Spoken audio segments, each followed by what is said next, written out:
muita tecnologia convencional aqui, nesse exemplo, evidentemente.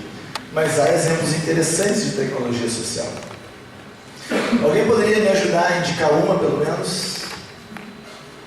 Uma tecnologia social que a gente pode identificar claramente no vídeo? O celular. Não, o celular em si. O aplicativo. O software, né? O aplicativo da plataforma, desenvolvido pela cooperativa EITA, tá? Com recursos da Secretaria Nacional de Economia Solidária para o Fórum Brasileiro de Economia Solidária. Um aplicativo, tanto o aplicativo do celular quanto o software, né, da plataforma, são software livre, eles podem ser replicados, né, e as pessoas que desenvolveram ganharam para fazer isso. Sem nenhum problema. E ele está aberto para qualquer grupo de consumo responsável que no Brasil queira fazer a mesma coisa que a gente faz lá. E existem outros fazendo. Existem outros fazendo. Obrigado pela ajuda, mas eu quero mais ajuda. Mais alguma tecnologia social a gente pode identificar ali?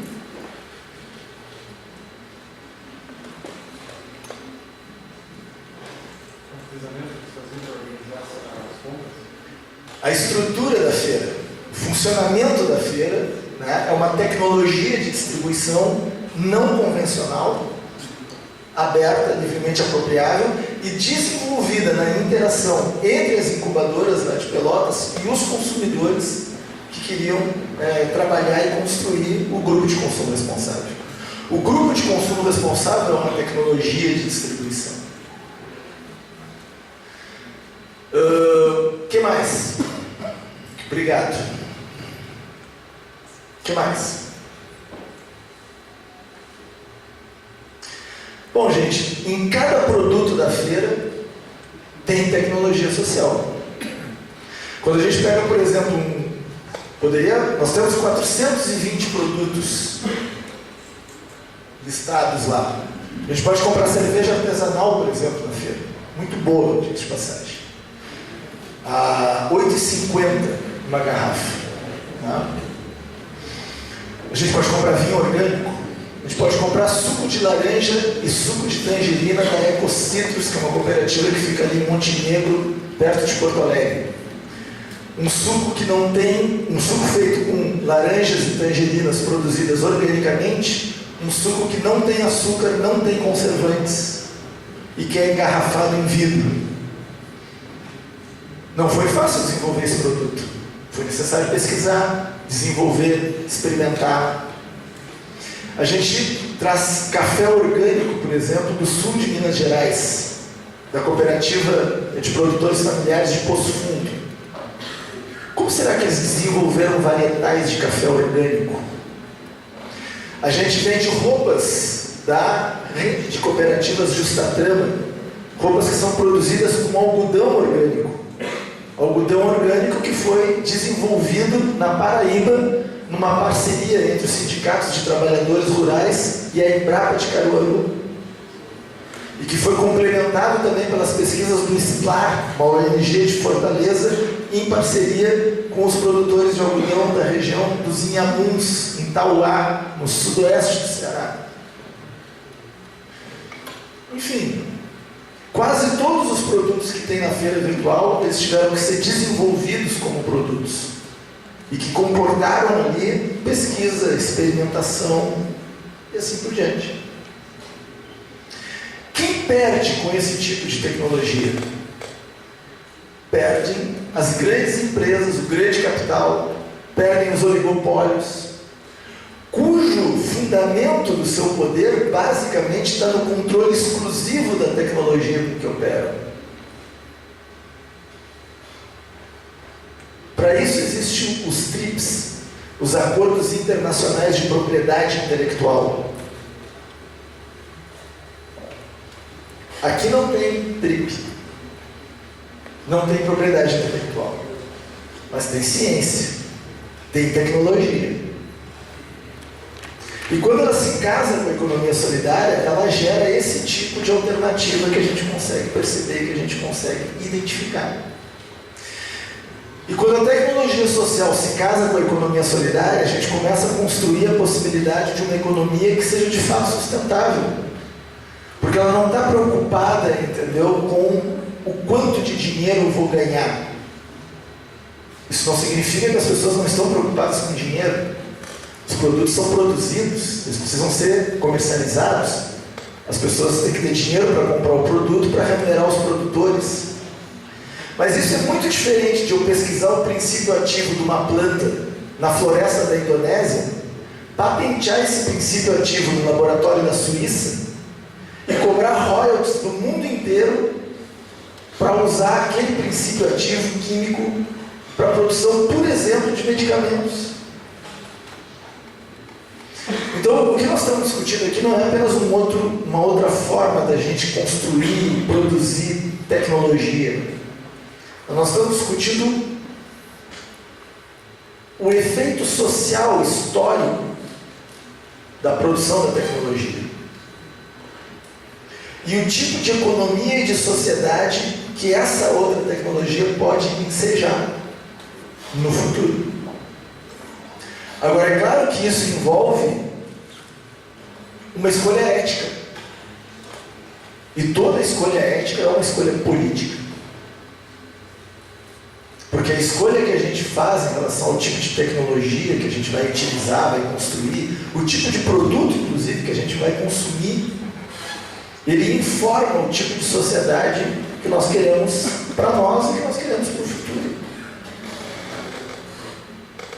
Como disse a Fernanda, que é professora do Instituto Federal Sul-Rio-Grandense, a moça que foi entrevistada, tá? O IFSU lá tem 2 núcleos de consumidores da rede Bem da Terra. Ela disse, isso vai além de eu me preocupar apenas comigo, mas ela está se preocupando consigo também. Ela está preocupada com a sua saúde, mas ela também está preocupada com a economia da região onde ela vive, ela também está preocupada com o meio ambiente, ela está preocupada com a sustentabilidade. É uma escolha que envolve uma perspectiva ética e que se desdobra numa atitude política no processo de consumo. Que dirá então no processo de produção da tecnologia? Então eu vou encerrar por aqui.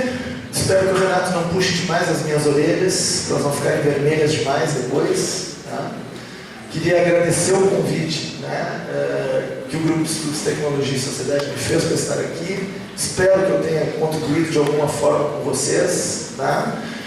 E espero que a gente possa continuar debatendo as possibilidades da gente construir uma sociedade sustentável, solidária, né, com uma tecnologia apropriada a esse outro tipo de sociedade que eu acho que é cada vez mais necessário no nosso tempo. Obrigado a todos vocês.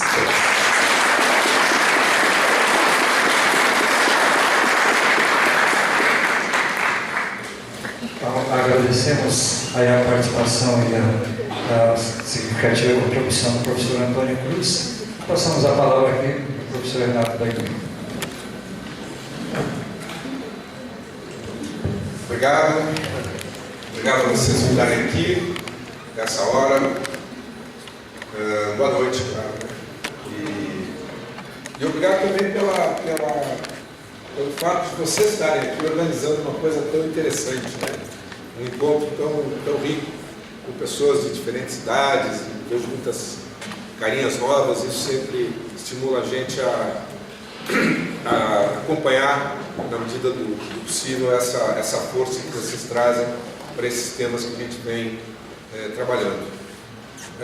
Eu não vou falar propriamente em tecnologia social, pelo menos não no início da minha exposição, e vou, na realidade, procurar responder essa pergunta.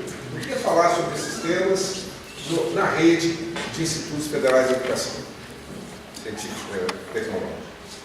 Eu vou trabalhar com esse roteiro, falar um pouquinho da missão e da trajetória da rede e depois como materializar essa visão, essa missão.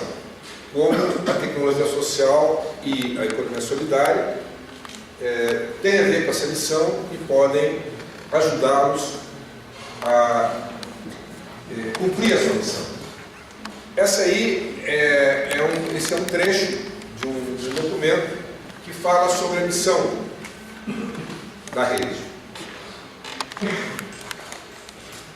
ofertar educação profissional e tecnológica como processo educativo e investigativo.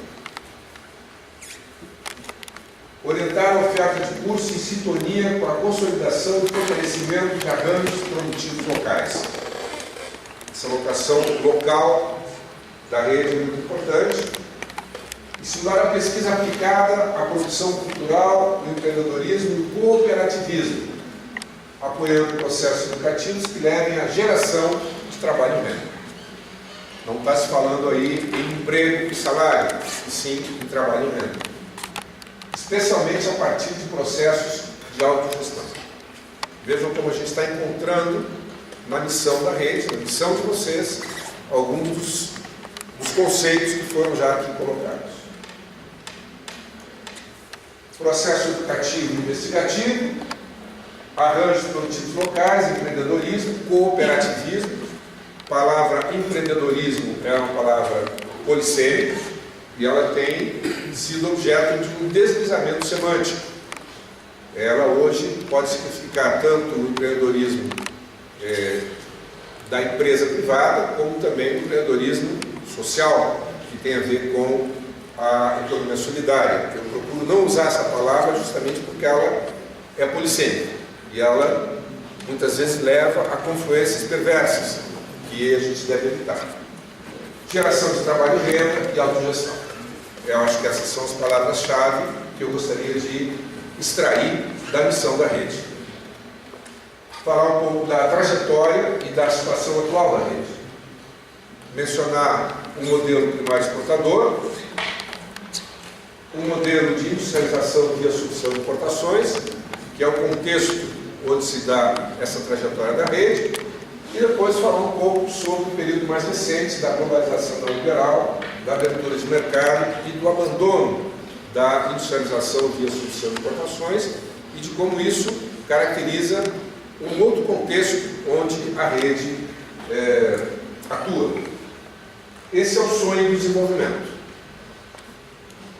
É a mágica do desenvolvimento. É aquilo que nos foi prometido. Passar de uma economia informal para uma economia formal. Passar de uma economia atrasada, de baixa produtividade, baseadas na agricultura apenas, para uma economia formal, setor moderno, elevar a produtividade. O American Way of Life. Isso é o que nos vem prometendo o establishment internacional e também as nossas elites nacionais, como uma possibilidade desde há muito tempo, pelo menos desde o final do século XIX. Isso é a proposta das elites. O que é hoje a rede surgiu no bojo do nacional desenvolvimentismo para alavancar o trânsito do modelo primário exportador, que favorecia a oligarquia rural, para o de industrialização via substituição de importações, que interessava a burguesia industrial e as multinacionais já aqui instaladas. Então, quando se dá a transição desse modelo primário exportador, onde o Brasil é apenas um produtor de bens agrícolas e minerais, para um outro momento onde uma burguesia industrial começa a produzir bens industriais e, de alguma forma, tentar implementar essa mágica do desenvolvimento a qual eu fiz referência. A missão, então, da rede surge, ainda que não escrita desta forma, surge desta mudança do modelo primário exportador para industrialização via substituição de importações, e seria satisfazer as demandas de pessoal para operar a tecnologia importada e adaptá-la nas amplas redes tecnoprodutivas lideradas pelas multinacionais. Então, o modelo de substituição de exportações, da produção interna dos bens industriais que eram antes importados, coloca essa missão de produzir, de gerar essas pessoas, esses profissionais, para operar essa tecnologia importada. A rede se expandiu e consolidou porque, para os empresários, a qualificação da força de trabalho supria sua demanda tecnológica e gerava mais lucro. E para os trabalhadores, atendia à sua expectativa de ascensão social. É importante, então, entender que a rede se consolida, tendo por base um pacto mais ou menos explícito, mais ou menos tácito, entre essa elite industrial, entre essa burguesia industrial e a classe trabalhadora profissionalizada, sindicalizada, que via na qualificação profissional uma possibilidade de ascensão social, de melhorar o seu salário, de melhorar a sua vida. Qualquer projeto social supõe impacto e a rede social, e a rede, nesse sentido, é oriunda, é um projeto oriundo deste pacto entre a elite industrial brasileira e a classe trabalhadora. A manutenção e aprofundamento da industrialização e a solução de importações na direção de produtos cada vez mais intensivos em tecnologia, cada vez mais sofisticados, poderia ter garantido o crescimento econômico, algum desenvolvimento, que evidentemente não é a mesma coisa, como você sabe, e uma posição de exportador de bens e serviços de média intensidade tecnológica. Ou seja, o Brasil poderia ter sido o que foi Japão, Coreia, do que é hoje China, inundando o mercado internacional de produtos de média intensidade tecnológica, uma vez que tinha pessoas, que tinha matérias-primas, que tinha um clima favorável, que tinha energia barata e assim por diante. No entanto, como vocês sabem, isso não aconteceu. Oportunidades perdidas, já na década de 70, mas principalmente na década de 80, congelaram ou restringiram essa possibilidade do Brasil se tornar, então, um centro produtor de mercadorias de média intensidade tecnológica. Para a rede, isso garantiria uma trajetória virtuosa de funcionalidade e crescente intensidade técnico-científica. Ou seja, caso essa trajetória tivesse se mantido, seria esperável e seria até certo ponto possível que o país se tornasse cada vez mais um país cientificamente produtivo e essa produção científica aliada ao desenvolvimento tecnológico, coisa que, como vocês sabem, também não aconteceu. Quero chamar a atenção, então, que o abandono do processo de importações, que a manutenção do processo de importações, caso tivesse ocorrido, asseguraria uma trajetória virtuosa para a rede. No entanto, o que ocorreu no Brasil a partir dos anos 90, e na América Latina isso já tinha se dado anteriormente, foi uma mudança radical do modelo de desenvolvimento econômico, causado pela globalização neoliberal, pela abertura do mercado nacional e pelo abandono do modelo de sucessão de importações. O pacto entre empresários e trabalhadores que sustentou esta educação profissional, esta rede, ainda está vigente.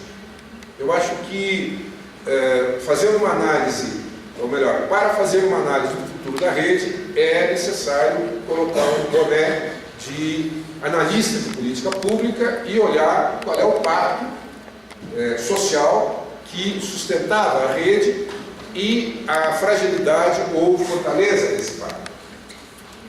Nos últimos 20 anos, quase 1 bilhão de novos operários baratos da China, Índia e países da antiga União Soviética se incorporaram ao mercado de trabalho mundial. O salário médio na indústria alemã é de $30 por hora, no Brasil é $4,50 e na China é 60 centavos de dólar por hora. É claro que salário na China é uma coisa, salário no Brasil ou na Alemanha é outra. Esses 60 centavos de dólar não é o custo da produção da mão de obra, uma vez que um trabalhador chinês tem saúde, educação, transporte, moradia, etc., fora do seu salário. Isso, para nós brasileiros, não tem muita importância, porque o que entra como custo da força de trabalho no preço das mercadorias vendidas é 60 centavos de dólar.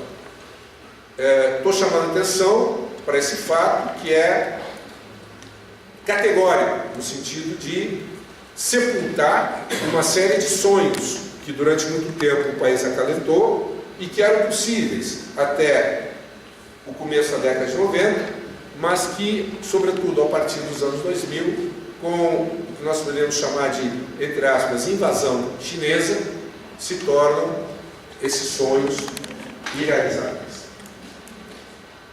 Para competir no mercado de bens industriais produzidos com mão de obra barata, nós teríamos que reduzir ainda mais o nosso salário. Competir com a China nos imporia um salário ainda mais miserável do que aquele que recebe os trabalhadores brasileiros, o que está fora de cogitação e, mesmo que fosse possível, não seria desejado.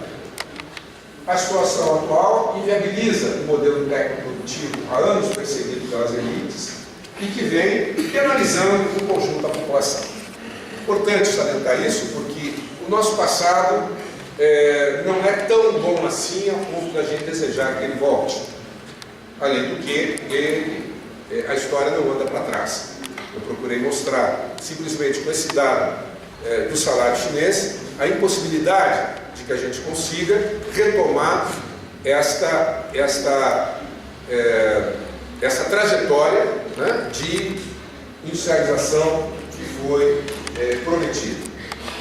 Esse sonho aqui não está funcionando como se pensava, e o que nós temos não é exatamente o American Way of Life, mas essa outra situação, onde aquelas senhoras que estavam lá fazendo duro trabalho no campo, hoje estão catando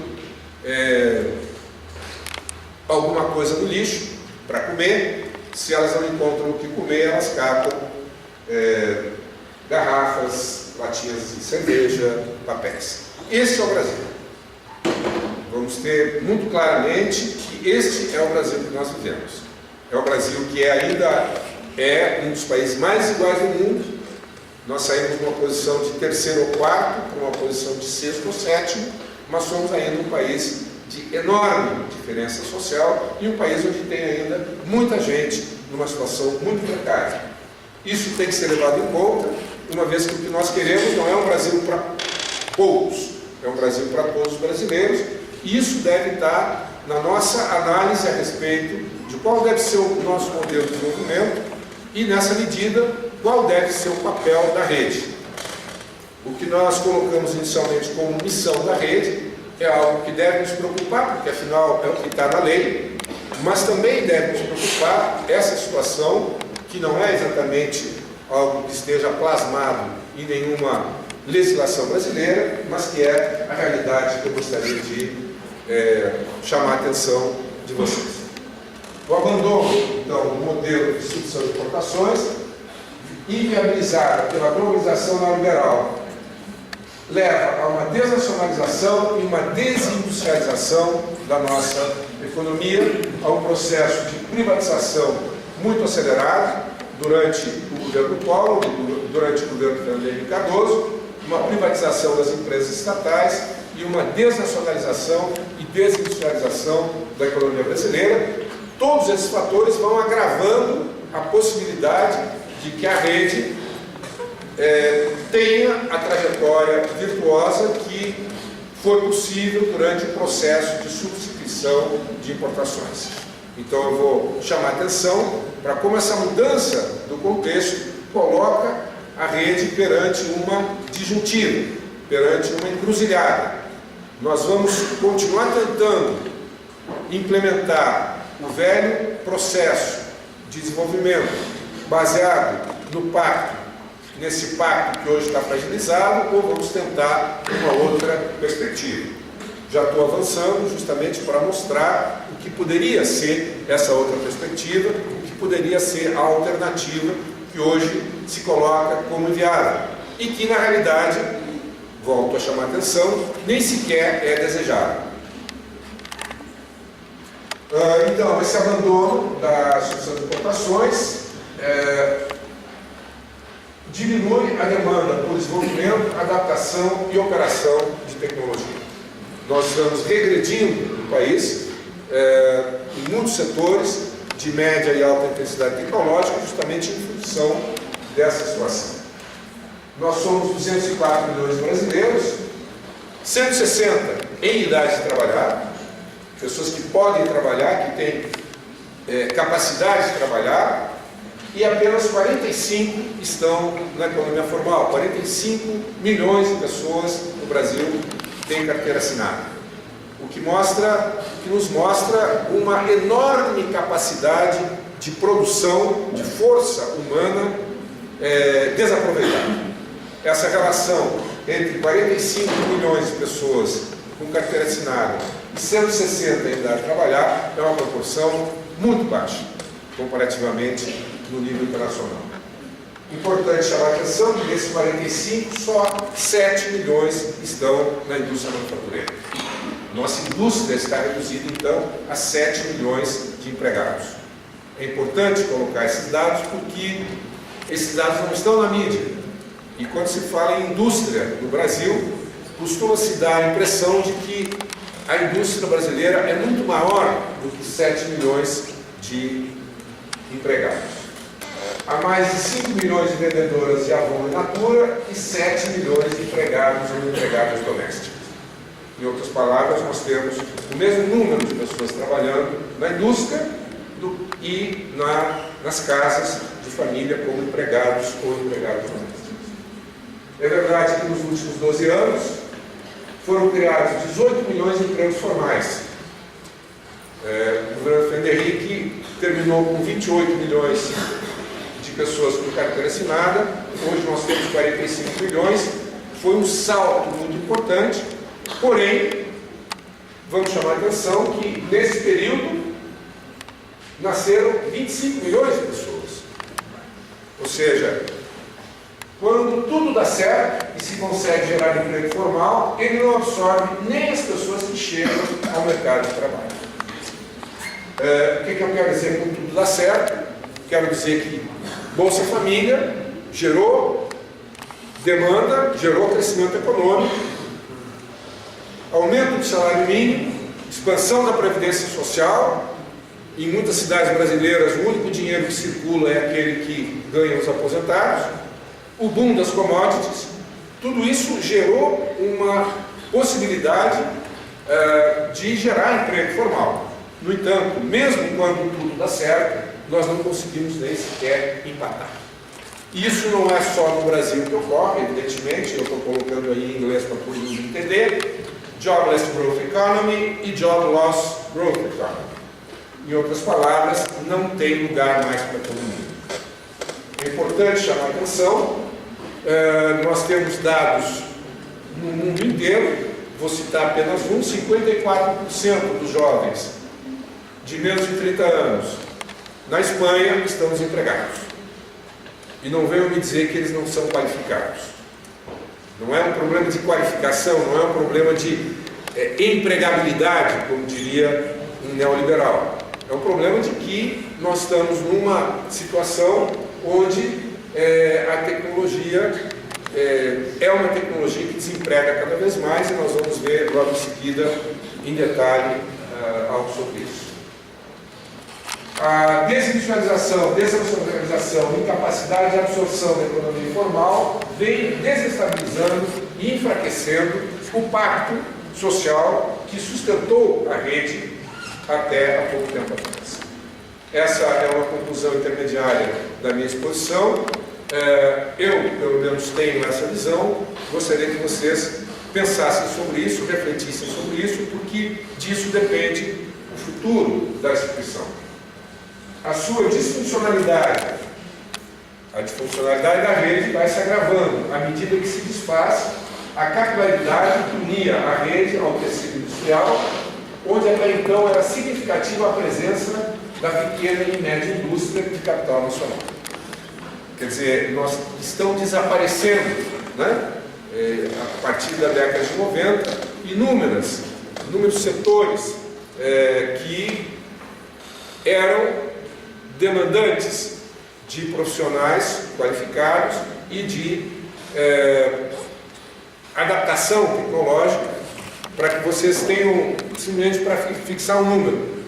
Em 1990, 90% da linha branca, fogão, geladeira, etc., era nacional. No 2000, apenas 10 anos depois, 90% era estrangeiro. Quer dizer, isso nós poderíamos citar uma série de outros setores para justamente caracterizar essa situação que nós vivemos no Brasil. Bom, vem a pergunta como materializar a missão da rede dentro desse cenário, que evidentemente não é um cenário muito favorável, é um cenário preocupante. Passo então para o segundo momento da minha exposição e vou falar sobre sulhando a rede. Eu uso sulhando e não norteando, porque nós temos cada vez mais em pensar no sul. Nós não podemos continuar, e isso foi um dos pontos que o Antônio chamou a atenção, nós não podemos continuar importando civilização, nós não podemos continuar importando modos de viver que não são adequados à nossa realidade, ao nosso clima, à nossa geografia, à nossa cultura, à nossa mistura étnica e por aí vai. Para sulhar, há que entender como é a dinâmica de produção e difusão da tecnociência. É importante, para tomar decisões no plano interno, olhar o que acontece no mundo e, em especial, olhar o que acontece com essa dinâmica de produção e difusão da tecnociência. Vocês vão observar que eu não falo em ciência e tecnologia, eu falo em tecnociência. Poderemos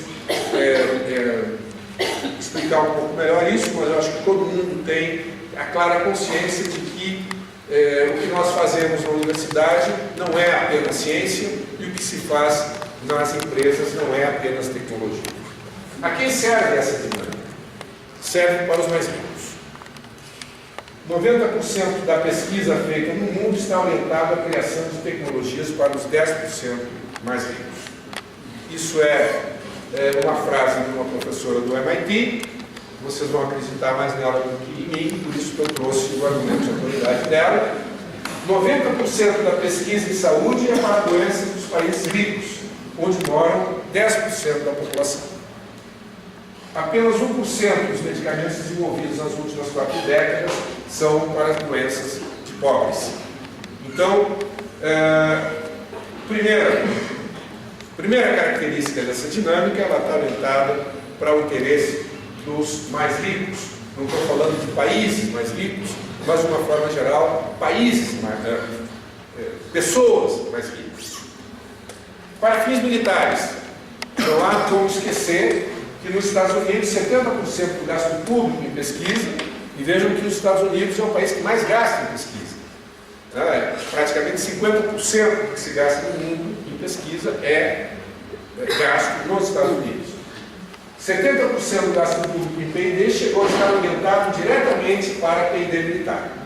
Outros 15% foram para o nuclear e aeroespacial, que é mais ou menos para matar gente também. E o resto? O resto é para saúde, agricultura, energia, etc. Então não há como deixar de lado a ideia de que essa dinâmica ela está orientada para objetivos militares.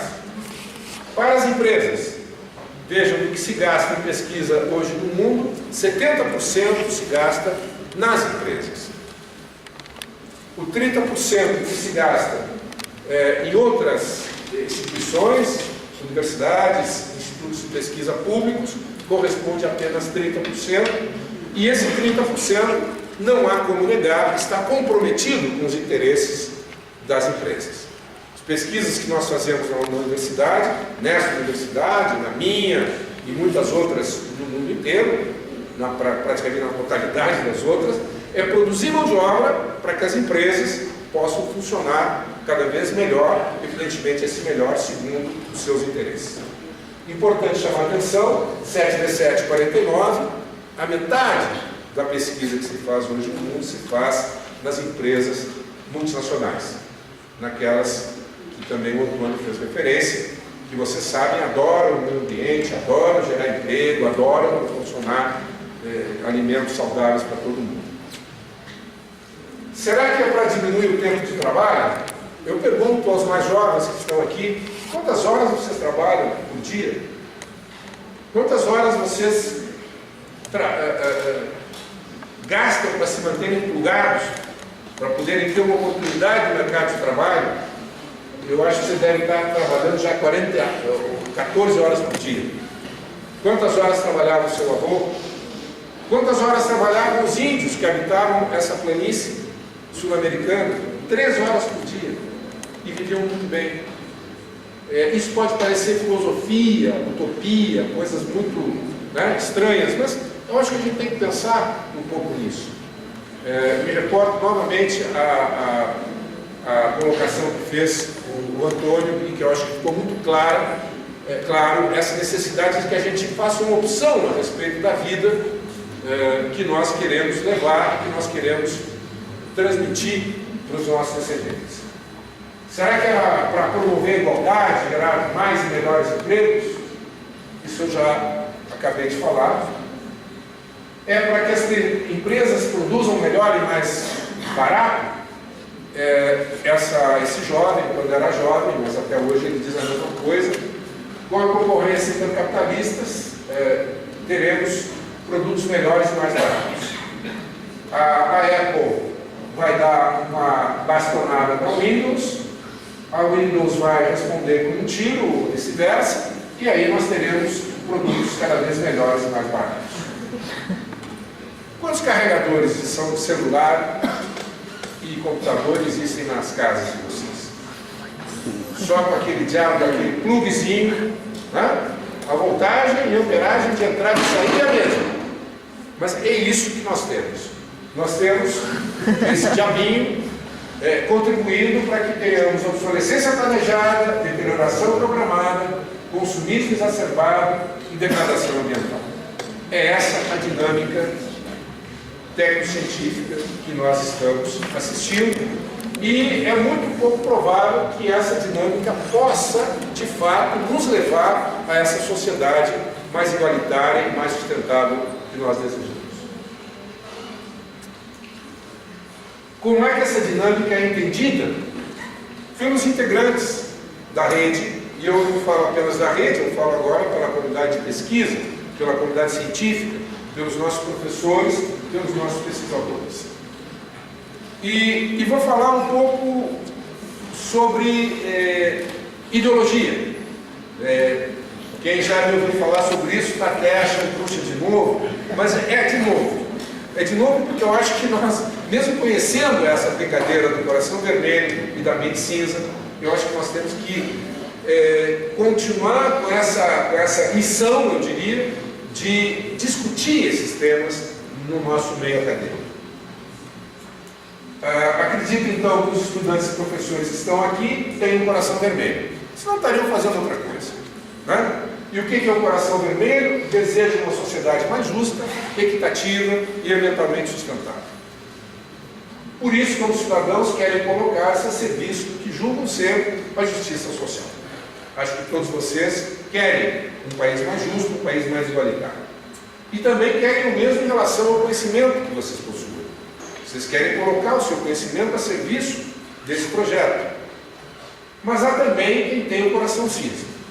Não vamos achar que todo mundo que está na universidade tem coração vermelho.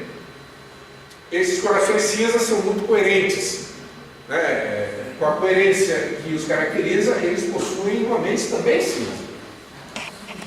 E a empregam para que se siga produzindo um conhecimento que tem resultado em exclusão.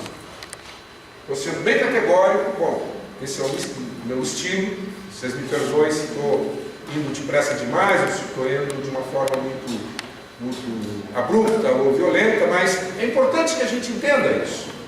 E tudo bem, a universidade é plural. Eu não acho que a universidade deva limitar corações cinza ou mente cinza. Não, ela tem que ser plural. É um espaço de convivência.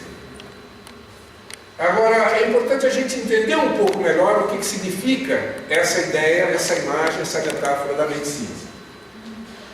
Desde o início do capitalismo, o novo conhecimento, isso que nós chamamos hoje de inovação, para servir a sociedade, deve passar pela produção, empresa e pelo mercado, aumentar o lucro inovador e gerar desenvolvimento. Então, no capitalismo não tem saída. O conhecimento, para chegar até a sociedade, tem que passar pela empresa. Essa é uma conclusão óbvia, basta vocês olharem o que está ao seu redor. Por isso, o Estado tem que financiar o P&D nas empresas e as atividades universitárias sintonizadas com elas. Então, o Estado, em qualquer país capitalista, ele vai subsidiar a P&D na empresa e ele vai fomentar, então, a pesquisa e a formação de pessoal nas universidades. Para quê? Para fazer com que esse circuito seja viável. O capitalismo pode ser entendido, então, como uma bomba de concentração de renda, que é a empresa. Por que é uma concentração de renda? Porque você trabalha 8 horas e eu te pago o equivalente a 2. Tão simples assim. Não vou introduzir conceitos de mais-valia, de lucro, não. É muito simples. Para entender o capitalismo é muito simples, é só querer. Essa bomba de concentração de renda, ela se opõe a uma bomba de distribuição de renda, que é o Estado. Então, o que faz o Estado? O Estado taxa o lucro da empresa, né? A empresa absorve o conhecimento, gera inovação, produz bens e serviços, gera lucro. O que faz o Estado? Cobra imposto e gera o que a gente chama de competitividade sistêmica. Saúde, educação, etc., para que os trabalhadores possam ser cada vez mais produtivos, cada vez mais eficientes, etc., e para que esse circuito, para que essas duas bombas funcionem, levando então a uma sociedade equilibrada. Essa parte eu vou passar, porque senão a gente gasta muito tempo.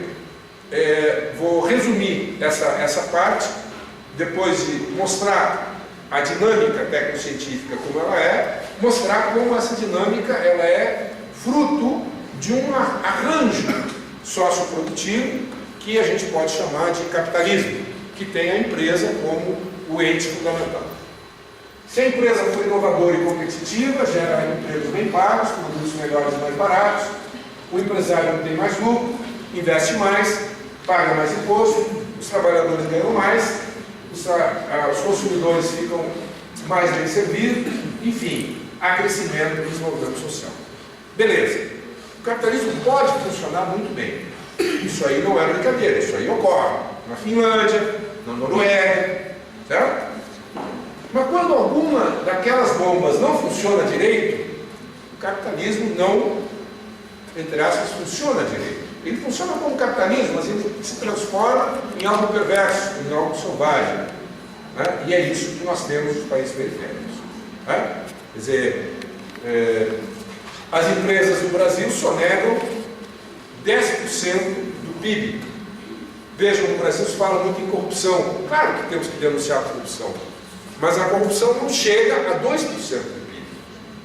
No entanto, todos os anos, as empresas sonegam, ou seja, não pagam o imposto devido, numa dimensão de 10% do PIB, ou seja, 5 vezes a corrupção. Por que não se fala disso? Bom, a resposta é mais ou menos óbvia, mas eu deixo a vocês essa resposta. Mas querendo chamar a atenção que, numa sociedade periférica como essa, a bomba Estado não funciona bem. A bomba Estado não consegue cobrar o imposto devido e, dessa forma, gerar a competitividade sistêmica que o próprio capitalismo, eu não estou falando em socialismo, estou falando em capitalismo, exige, demanda para funcionar de uma forma adequada. Muitos dos que têm o coração vermelho ainda têm a mente cinza. Não perceberam ainda que o conhecimento cinza que possuem, utilizam e difundem não é capaz de produzir a sociedade que com o coração deseja. Então eu estou fazendo aí mais uma metáfora, né? E vou justamente me dirigir a esses que têm o coração vermelho, mas que ainda têm a mente cinza. Um pouco para mostrar a necessidade de que essa disfunção, eu poderia chamar até de essa esquizofrenia, seja detectada, seja analisada, porque, vou procurar mostrar, disso depende o futuro da rede onde vocês estão inseridos. O primeiro tipo, não por acaso, está fantasiado aí de cientista. Né? O que ele normalmente diz? A tecnociência é boa, né? É verdadeira e universal. E eu faço tecnociência. Porém, se a sociedade usá-la sem ética para o mal, o problema não é meu. Né? Eu quero o avanço do conhecimento. Agora, o problema do uso deste conhecimento é um problema da sociedade, não é meu. Esse aí eu chamo de tipo 1. E para ilustrar um pouco essa proposição de que a ética resolve, a ética ex post e fora do circuito onde se faz a pesquisa é o que vai resolver, eu chamo o capitão gancho, né? Ou o capital gancho. Aqui está o capital gancho com a sua espada, que é a tecnologia. A Sininho vai vir com o pozinho da ética. E não importa que essa espada seja produzida pelas multinacionais, 50% dessa tecnologia, desse conhecimento novo é produzido por multinacionais, mas não importa. O pozinho da ética vai transformar a espada numa rosa. Então, evidentemente, estou caricaturando, estou provocando, para chamar a atenção da impossibilidade, da inviabilidade dessa proposição. Esse otimismo liberal positivista, moderno e progresso, que diz que a tecnociência, produzida em busca da verdade e da eficiência, e submetida ao controle externo e a posteriori da ética, pode ser usada para satisfazer infinitas necessidades da sociedade. O que nós estamos vendo, na realidade, não é algo que autorize a essa proposição. O que isso significa em termos de receita, ou em termos de política científica tecnológica, de política de ensino superior? Como a tecnociência é neutra, temos que emular os países líderes na pesquisa e na formação dos recursos humanos, e como a miséria é só uma questão de falta de ética, temos que nos concentrar nas áreas humanas. Lamentavelmente, é isso o que se faz ainda no Brasil. E se faz ainda no Brasil porque a nossa comunidade de pesquisa pensa dessa forma. Mas tem um outro personagem, é esse diabinho, que aparece aí dizendo sociedade. Como sociedade? Existem proprietários do meio de produção de um lado, vendedores de força de trabalho de outro. Esses exploram aqueles. Que sociedade é essa que você está falando? E dizem ética, mas que ética? A ética dos patrões ou a ética dos trabalhadores? E dizem, só a revolução e o socialismo resolve. Então vamos ver um pouquinho esse outro personagem. Eu estou falando apenas de dois. E com esses dois eu mais ou menos quero abarcar toda a fauna e flora que nós temos nas nossas universidades. Eu chamo esse tipo 2. É evidente que esse diabinho se inspira corretamente nesse velhinho aí que vocês conhecem. E esse velhinho nos ajuda a entender um pouco melhor a tecnologia ou a tecnociência, dizendo o desenvolvimento da tecnociência, e aqui tem a parte que eu discordaria dessa visão no marxismo ortodoxo, mas o resto eu concordo, se deve ao interesse do empresário em elevar a produtividade do trabalho que pode ser apropriada por ele, e em função da propriedade privada dos meios de produção como lucro. Então, nessa visão, a tecnociência só ocorre porque há um interesse do empresário em aumentar a produtividade. Quer dizer, todo esse circuito, essa dinâmica tecnocientífica que nós mostramos aqui, ela está orientada por esse desejo, essa possibilidade. Mas essa visão do diabinho, essa visão que se inaugura na década de 20, com Lenin construindo o socialismo na União Soviética, diz algo do tipo, no longo prazo, esse marxismo convencional, com o qual eu não estou de acordo, considera o desenvolvimento das forças produtivas como linear e inexorável. Ou seja, existe um motorzinho, que é o motorzinho do conhecimento, esse motorzinho da ciência neutra, segundo essa visão, que vai empurrando a sociedade para modos de produção cada vez melhores. A sua sucessiva tensão, ou seja, a tensão das forças produtivas, ou o que nós estamos chamando aqui de tecnociência, com as relações sociais de produção, escravistas, primeiro, feudais, capitalistas, socialistas, levaria ao modo de produção comunista. Então, essa visão linear, ela mais ou menos coloca, também é uma visão otimista, assim como a anterior, que diz que a tecnociência vai resolver qualquer problema. Essa visão também é otimista e ela é uma das razões pelas quais a nossa política de ciência e tecnologia no Brasil e a nossa política universitária continua muito parecida com aquela que foi implementada pelo neoliberalismo.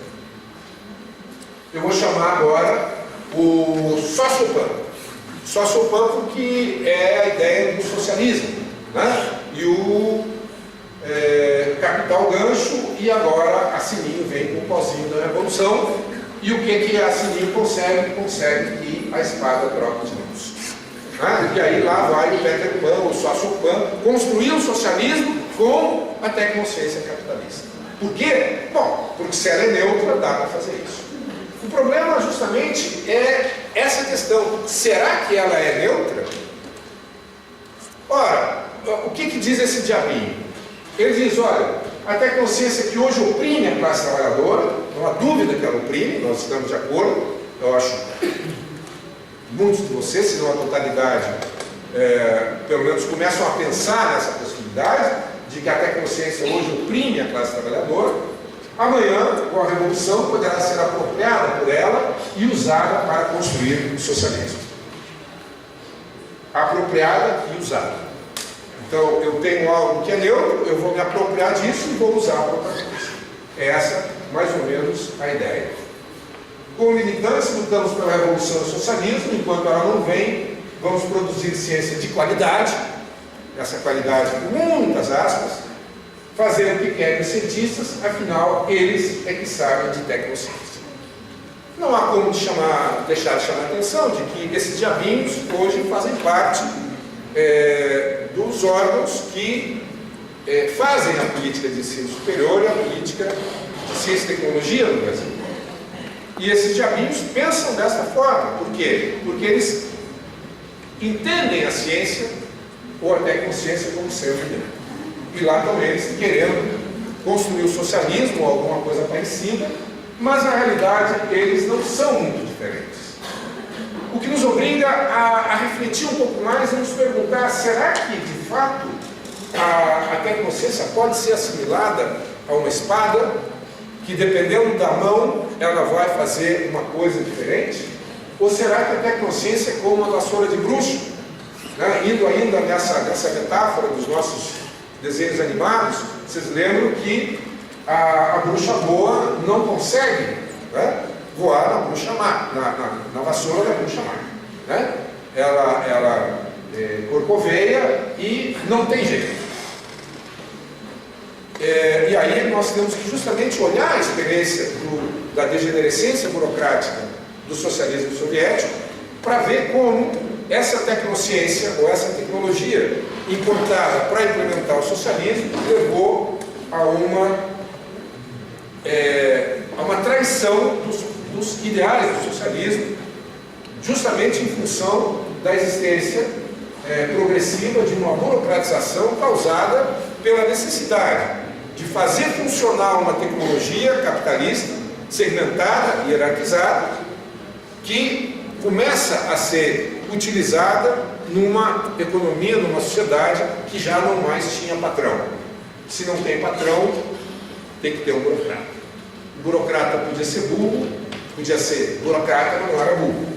Quando ele viu que dominava o circuito da produção, ele dominou a sociedade inteira. Existem hoje mais milionários por metro quadrado em Moscou que em Manhattan. Esses milionários são os ex-burocratas, os filhos dos burocratas, assim por diante. Bom, o panorama está nele. O panorama, desculpe a expressão, o panorama está complicado, está difícil. Nós já vimos aí que essa dinâmica tem esse caráter contrário àquilo que nós, como Coração Vermelho, queremos. O que nós vamos fazer? Demonizar? Vamos implodir? Alguém quer voltar para as cavernas comigo? Muito menos comigo, Mas eu também não quero ir para as cavernas. É importante chamar a atenção que essa ideologia de tecnologia alta tecnologia, é porque tem uma baixa. Tecnologia de ponta, então tem uma rombuda.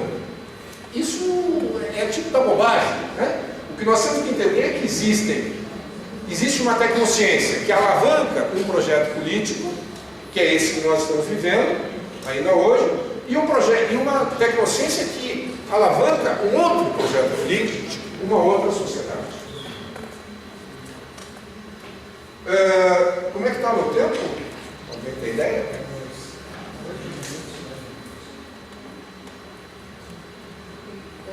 Tá bom. Bom, eu entraria agora para falar um pouco sobre o Brasil, né? Como é que são as coisas no Brasil, para voltar então a retomar o tema da rede, propriamente dito. Como é que a comunidade de pesquisa pensa essa dinâmica de produção técnico-científica que nós há pouco mostramos? Para as empresas dos países de capitalismo avançado, a inovação está baseada na pesquisa e desenvolvimento. Vocês veem aqui, isso aqui é P&D, aqui estão países desenvolvidos e o branco é compra de equipamento. Tá? Esse é o padrão característico dos países de capitalismo avançado. Para que serve a pesquisa universitária no capitalismo avançado?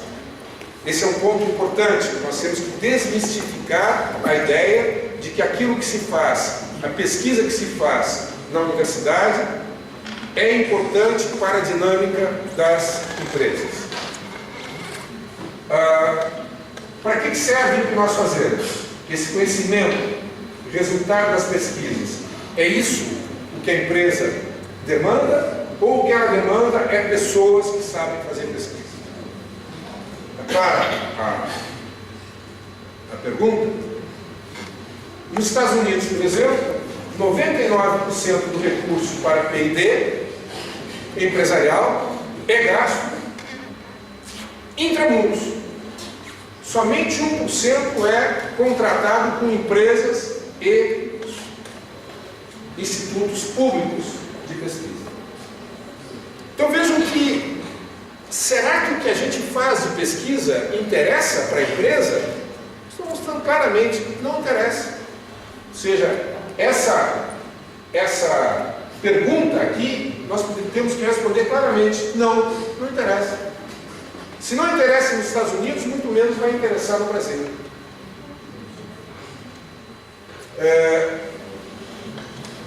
Agora,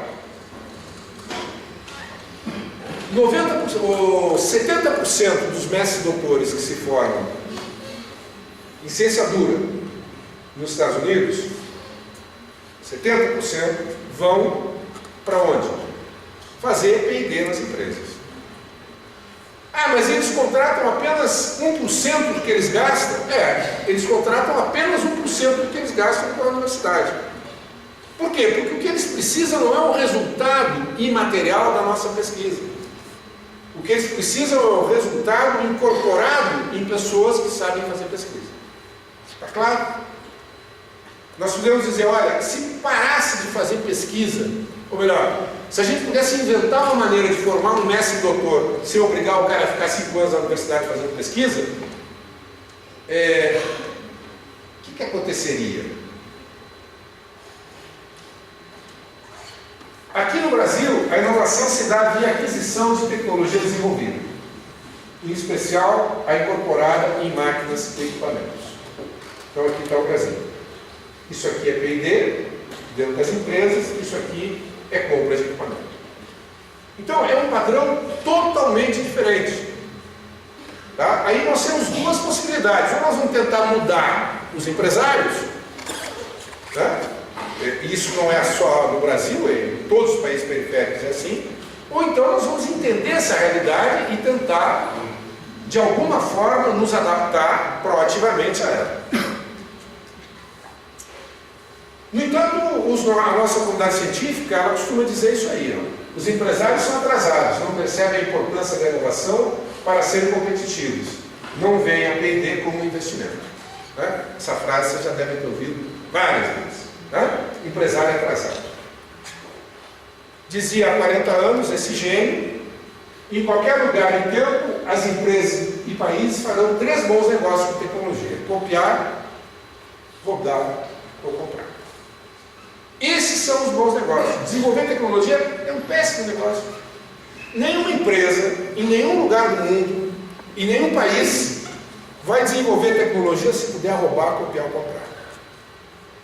Desculpem se eu estou dizendo algo que choca alguns de vocês, mas essa é a realidade. É muito difícil contrariar isso que está aí escrito. Duvido que vocês me mostrem uma empresa que desenvolve tecnologia se ela puder roubar, copiar ou comprar.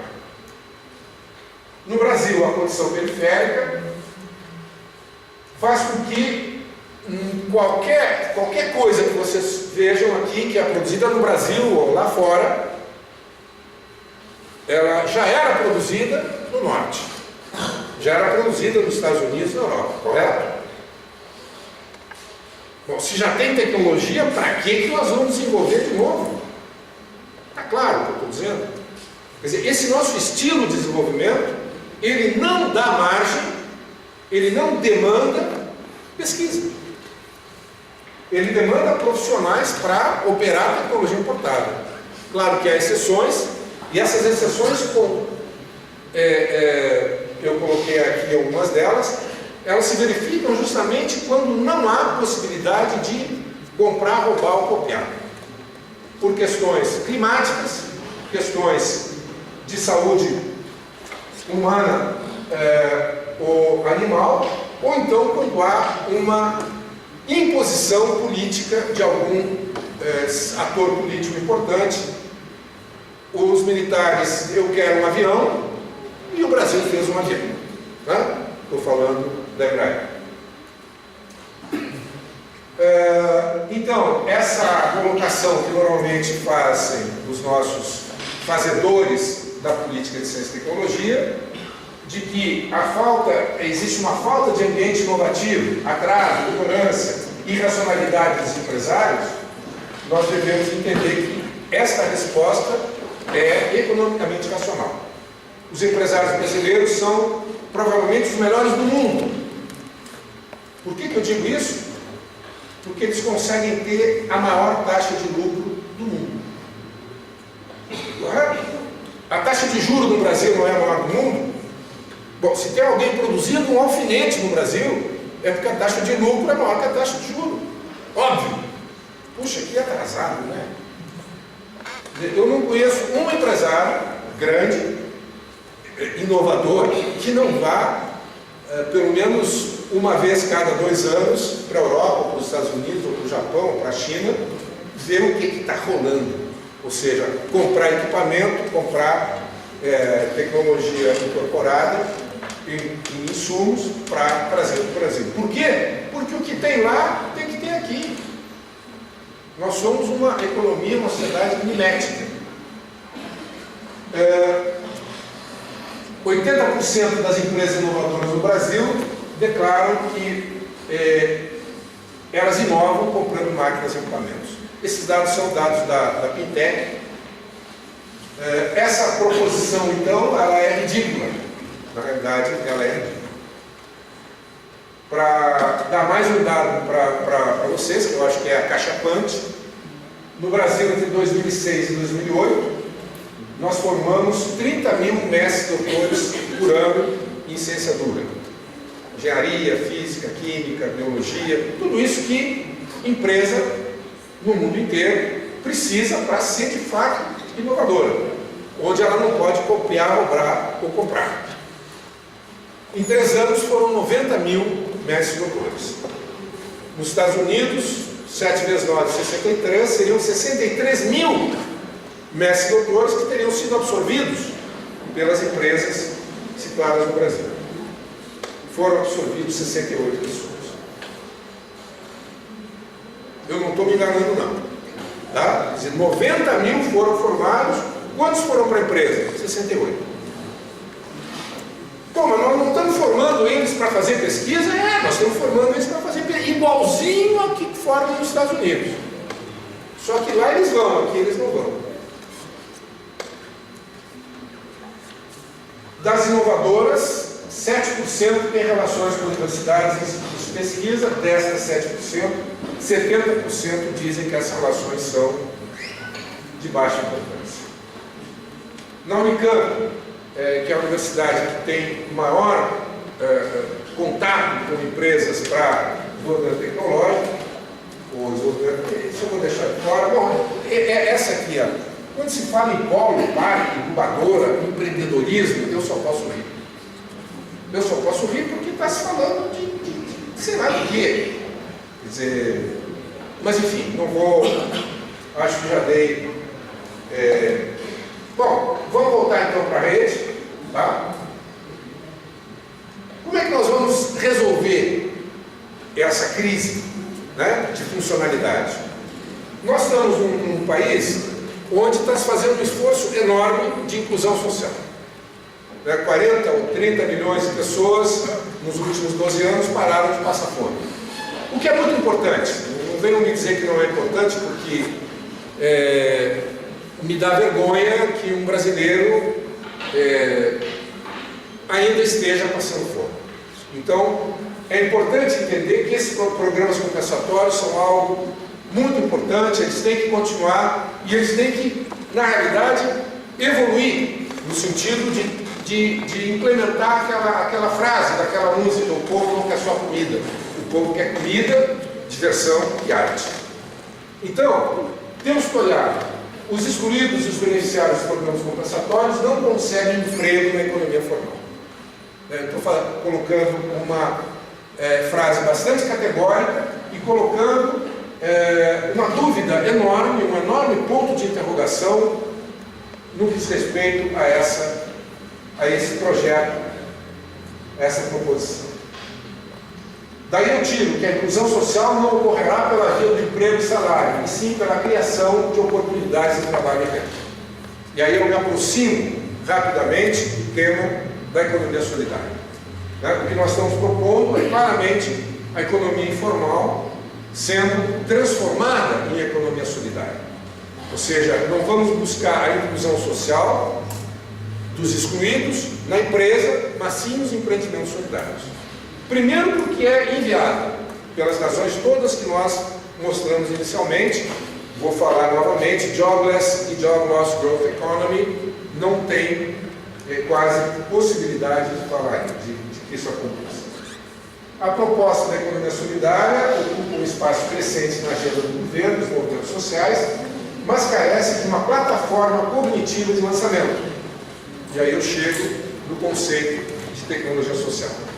Então, uma maneira de entender a tecnologia social ela é a plataforma cognitiva de lançamento da economia solidária.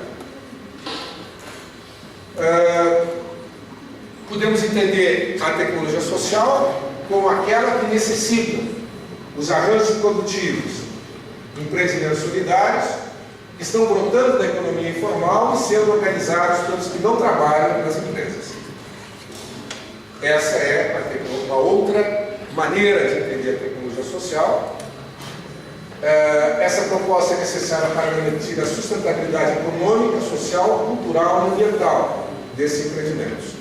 Muito importante a palavra cultural. A tecnologia social tem que ter um enorme respeito pela cultura das comunidades e dos territórios.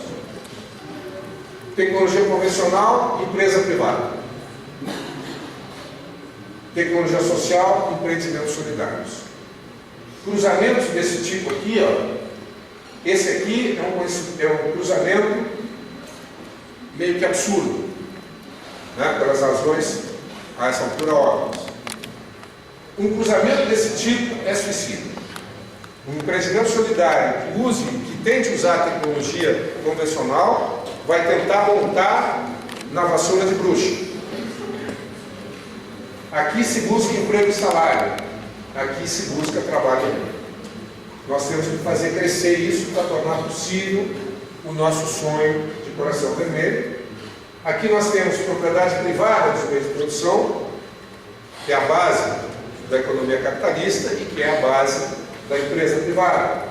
Aqui nós temos propriedade coletiva dos meios de produção e autogestão como questões fundamentais.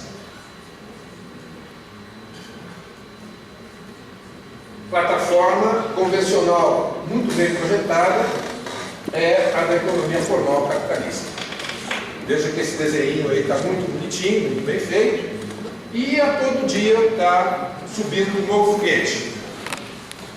E onde é que nós estamos? Nós estamos aqui. A nossa plataforma cognitiva está em estágio de leve. Nós temos que muito andar para conseguir, de fato, fazer com que a tecnologia social possa alavancar esse projeto distinto. A adequação sociotécnica é esse processo, justamente, que vai nos permitir não jogar a criança com a água do banho.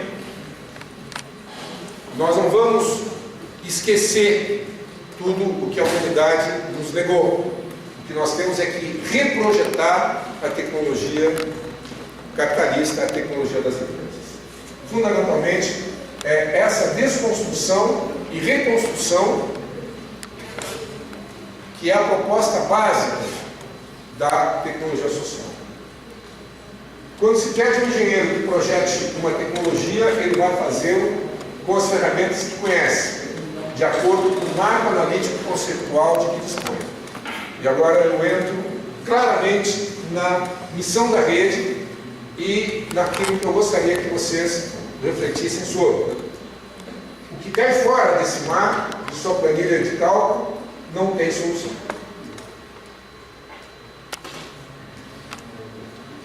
Um sociólogo viria aí perguntar para o engenheiro, né? Você sabe projetar uma tecnologia que não desempregue, polua, ou seja intensiva em capital e mão de obra qualificada, que seja autogestionária e não condene o trabalhador a 30 anos de trabalho repetitivo e alienado? Se eu pedir para um colega, desenvolve aí uma tecnologia social, a primeira coisa que ele vai dizer é que diabo é isso? Aí depois eu explicar, se ele for honesto, ele vai dizer, eu não sei, não me ensinaram. E de fato nós não ensinamos isso.